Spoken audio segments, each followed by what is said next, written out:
Concerning Tobacco by Mark Twain.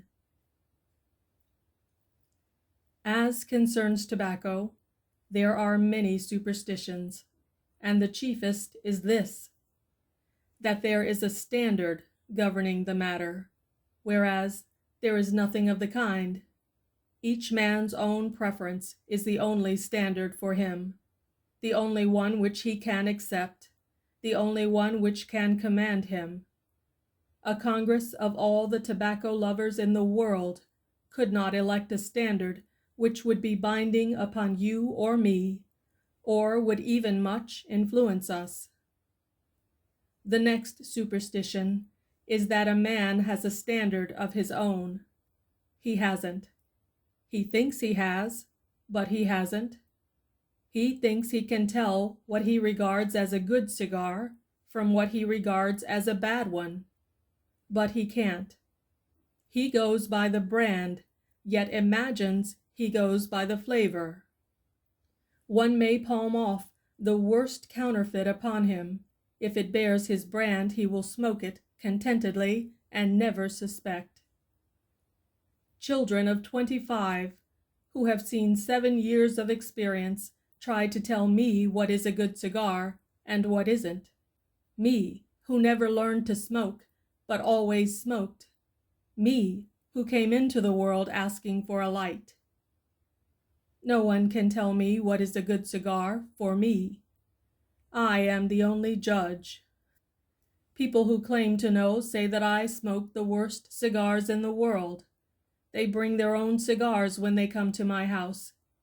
They betray an unmanly terror when I offer them a cigar. They tell lies and hurry away to meet engagements which they have not made when they are threatened with the hospitalities of my box. Now then, observe what superstition, assisted by a man's reputation, can do. I was to have 12 personal friends to supper one night. One of them was as notorious for costly and elegant cigars as I was for cheap and devilish ones. I called at his house, and when no one was looking, borrowed a double handful of his very choicest, cigars which cost him 40 cents apiece and bore red and gold labels in sign of their nobility.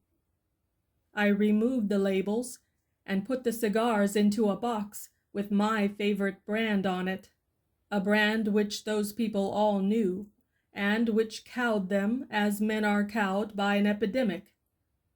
They took these cigars when offered at the end of the supper, and lit them, and sternly struggled with them in dreary silence, for hilarity died when the fell brand came into view and started around. But their fortitude held for a short time only. Then they made excuses and filed out, treading on one another's heels with indecent eagerness, and in the morning when I went out to observe the results, the cigars lay all between the front door and the gate, all except one. That one lay in the plate of the man from whom I had cabbaged the lot. 1 or 2 whiffs was all he could stand. He told me afterward that some day I would get shot for giving people that kind of cigars to smoke. Am I certain of my own standard? Perfectly, yes, absolutely. Unless somebody fools me by putting my brand on some other kind of cigar, for no doubt I am like the rest, and know my cigar by the brand instead of by the flavor. However, my standard is a pretty wide one, and covers a good deal of territory. To me, almost any cigar is good that nobody else will smoke. And to me, almost all cigars are bad that other people consider good.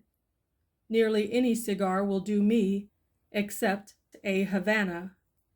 People think they hurt my feelings when they come to my house with their life preservers on. I mean with their own cigars in their pockets. It is an error. I take care of myself in a similar way.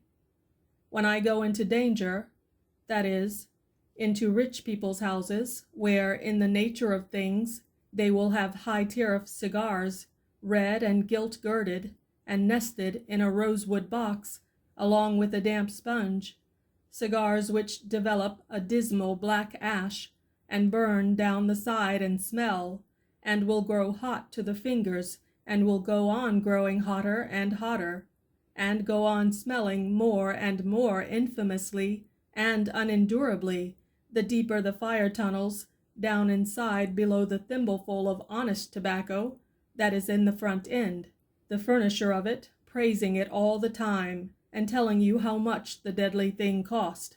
Yes, when I go into that sort of peril, I carry my own defense along. I carry my own brand, 27 cents a barrel, and I live to see my family again. I may seem to light his red-gartered cigar, but that is only for courtesy's sake. I smuggle it into my pocket for the poor, of whom I know many, and light one of my own, and while he praises it, I join in. But when he says it costs 45 cents, I say nothing, for I know better.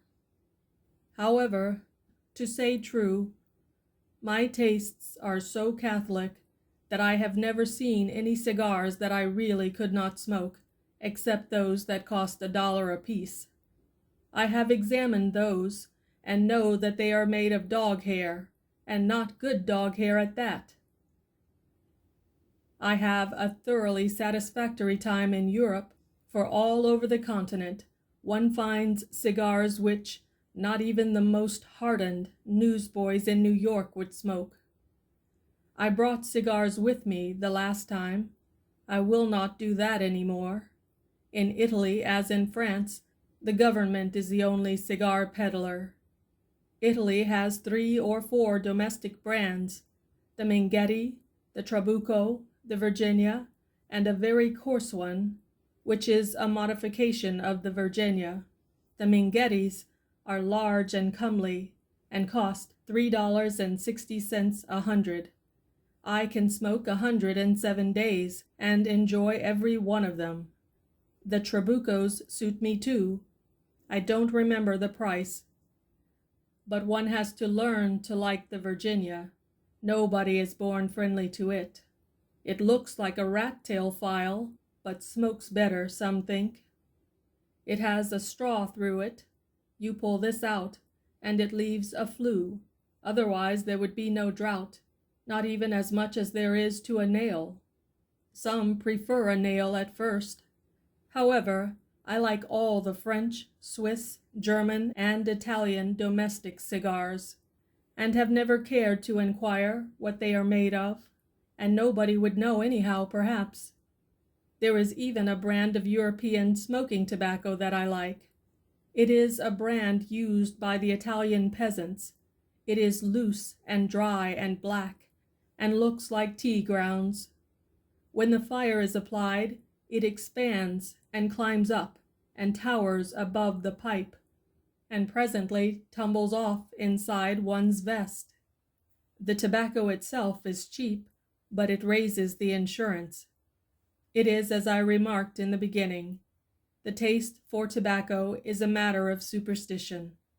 There are no standards, no real standards. Each man's preference is the only standard for him, the only one which he can accept, the only one which can command him.